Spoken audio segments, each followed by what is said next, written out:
പശ്ചിമബംഗാളിൽ നിപ വ്യാപനം എന്ന വാർത്തയാണ്. 3 പേർ കൂടി നിപ ബാധിച്ചു. ഇതോടെ രോഗം ബാധിച്ചവരുടെ എണ്ണം 5 ആയി.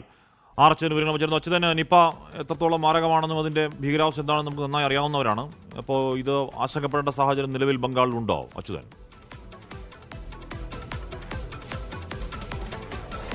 ഹാഷ്മി, അധികൃതർ പങ്കുവയ്ക്കുന്നത് ഒരു ആശങ്കപ്പെടേണ്ട സാഹചര്യം നിലവിൽ ബംഗാളിലില്ല. ഈ നിപ്പ വ്യാപനവുമായി ബന്ധപ്പെട്ടില്ല എന്നുള്ളതാണ് ആരോഗ്യ അധികൃതർ ഇതുമായി ബന്ധപ്പെട്ട് പങ്കുവയ്ക്കുന്ന വിവരം. 2 ദിവസം മുൻപാണ് 2 നഴ്സുമാർക്ക് ഈ നിപ്പ വൈറസ് ബാധ സ്ഥിരീകരിക്കുന്നത്. അവരിപ്പോൾ ICUവിലാണ് എന്നുള്ള വിവരമാണ്. ഇപ്പോൾ 3 പേർക്ക് കൂടി ഈ നിപ്പ ബാധ സ്ഥിരീകരിച്ചിരിക്കുന്നു. അതിൽ ഒരു ഡോക്ടറിനും ഒരു നഴ്സിനും ഒപ്പം തന്നെ ഒരു ആരോഗ്യ ഡിപ്പാർട്ട്മെന്റിലെ ഒരു ജീവനക്കാരനുമാണ് ഈ രോഗബാധ ഇപ്പോൾ സ്ഥിരീകരിച്ചിരിക്കുന്നത്. ഈ 3 പേരും നിലവിൽ ചികിത്സയിലാണ്. മാത്രമല്ല 100-ലധികം പേരാണ് ഇപ്പോൾ ഇതുമായി ബന്ധപ്പെട്ട നിരീക്ഷണത്തിൽ കഴിയുന്നത്. ഇതോടെ സജീവ കേസുകളുടെ എണ്ണം 5 ആയിട്ടുണ്ട് എന്നുള്ളതാണ് അധികൃതർ പങ്കുവയ്ക്കുന്ന വിവരം.